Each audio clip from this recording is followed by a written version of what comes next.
Sustainable procurement is incredibly important because at the end of the day, consumers alone with their behavior are not going to make the kinds of changes we need to address climate change. Governments lead by example.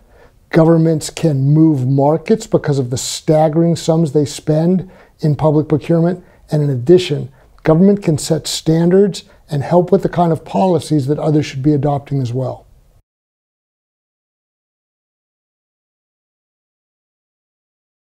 Successful public procurement programs begin and ultimately end with leadership. It's all about strong messaging from the top.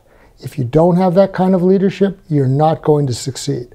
But in addition, it's not just leadership and messaging. You have to seriously invest, you have to have meaningful policies, and in order to implement that, you actually need to train and empower the acquisition workforce. And that's a big ask.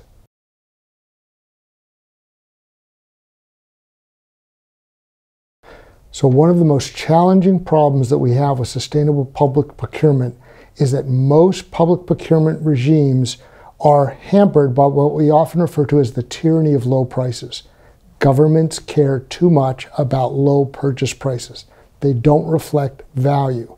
We need to focus much more on what the government is getting for the money they spend rather than how low the purchase price is.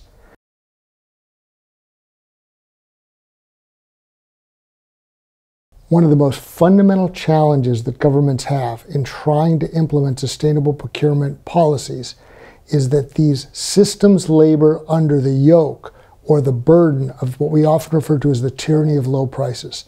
They care too much about getting low purchase prices, and they don't focus enough on what they're getting for that money. In addition, historically, public procurement regimes were focused on process, how to buy. We need to focus much more on what we buy and what the government gets for that money. And that fundamental change in thinking, that paradigm shift, that's the big leap for most countries with regard to sustainable procurement. Another one of the challenging things about sustainable procurement is that realizing that one simple policy, one piece of legislation, or one regulation isn't going to change everything. Governments buy a staggeringly broad array of things. So they buy goods or products, they buy services, and they buy a lot of construction or infrastructure. There are different approaches for all of these things. So for example, in the United States, we have an Energy Star program, which basically makes it easier to identify less harmful electronics products. In the construction industry, there are the LEED standards for more environmentally friendly construction projects. But there's also far more sophisticated issues like embedded carbon. But I think one of the biggest issues that countries need to think about is how we're going to take seriously the burdens associated with Scope 3 or indirect emissions. And until we can think more creatively or holistically about supply chains, we're not really going to solve all of our problems simply with a purchase-by-purchase change in behavior. One of the biggest challenges with sustainable procurement is avoiding the trap of simply replacing something you have with something that's newer and better and more environmentally efficient. For example, in the United States, when the Postal Service sought to replace their massive fleet of old, unsafe, fossil fuel burning trucks, they intended to do so with newer, safer, more modern fossil fuel burning trucks. They're now buying a fair number more EVs or electronic vehicles, but I think they squandered an opportunity by not looking at countries like Germany, which over the last few years have been taking trucks off the road and replacing them with e-bikes and cargo bikes and going to more basically pedestrian-based mail delivery. So again, behavioral change is a very, very important part of thinking about individual requirements in the public procurement sphere.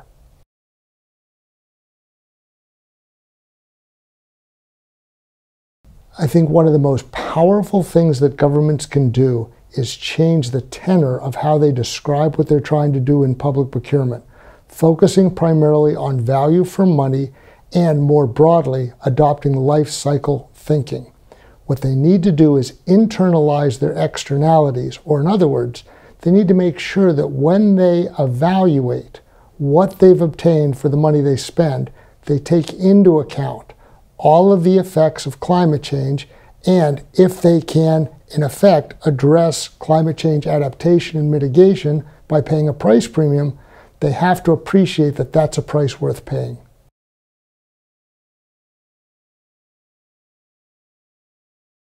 Obviously, in a challenging field like sustainable procurement, greenwashing is a massive issue.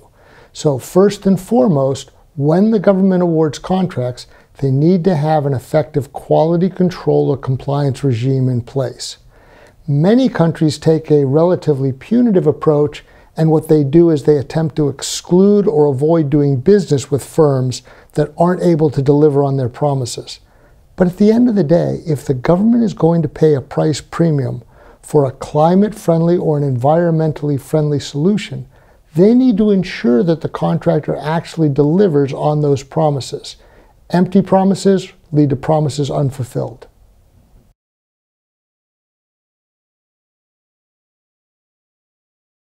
In terms of examples of countries that are doing things well, I often point to Holland and their embracing, in the broadest possible sense, bicycle infrastructure in terms of behavioral change.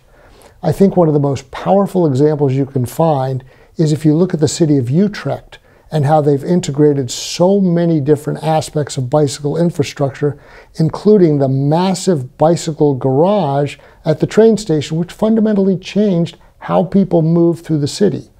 I think that one of the hardest things for most countries is to get outside the box. We don't simply want to replace the things that we buy one for one with something that's newer or better. We want to fundamentally change our behavior to address the challenges we face with regard to climate change.